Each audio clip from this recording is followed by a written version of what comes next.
Hello बच्चों, let first read the question. तो question में हमें क्या दे रखा है? The ratio of energy of first excited state of He positive ion and the ground state of H atom is. तो सबसे पहले क्या है बच्चों, according to the board the energy का फॉर्मूला क्या होता है?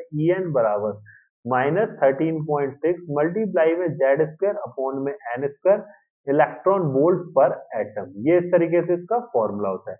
ठीक है बच्चों, तो Z किसको रिप्रेजेंट करता है? एटॉमिक नंबर को। N किसको रिप्रेजेंट करता है? नंबर ऑफ ऑर्बिट को। क्लियर है? अब यहाँ पे क्या है, ground state of hydrogen atom की बात हो रही है। तो हाइड्रोजन एटम की जब भी आपकी बात होगी तो हाइड्रोजन एटम के केस में क्या होगा कि जो Z की वैल्यू होगी एटॉमिक नंबर की वो होगी 1, है ना।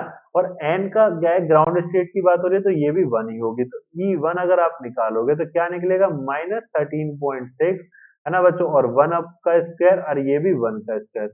तो क्या आ गया? -13.6 इलेक्ट्रॉन वोल्ट पर एटम। ये इस तरीके से आ जाएगी।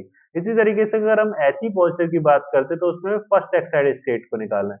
तो फर्स्ट एक्साइटेड स्टेट का मतलब है N की वैल्यू हो गई 2 और He पॉजिटिव के लिए Z की वैल्यू होगी बच्चों 2। ठीक है, तो E2 बराबर क्या हो गया? -13.6 एंड मल्टीप्लाई में 2 का स्क्वायर अपॉन में 2 का स्क्वायर। क्लियर हुआ? तो -13.6 आपका यहाँ पे निकल कर आ जाएगा इलेक्ट्रॉन वोल्ट पर एटम। क्लियर है? तो अब यहाँ पे अगर आप रेशियो निकालोगे तो E2 रेशियो E1 करोगे। ठीक है बच्चों, तो क्या निकलेगा? -13.6 रेशियो -13.6। तो क्या आ जाएगा? 1:1 आ जाएगा बच्चों। क्या आ जाएगा? 1:1। तो यहाँ पे 1:1 दे रखा है, बिल्कुल सही है। 4:1 गलत है। 1:4 गलत है। 16:1 गलत है। So correct answer will be the option A. I hope you understand it very well. Thank you.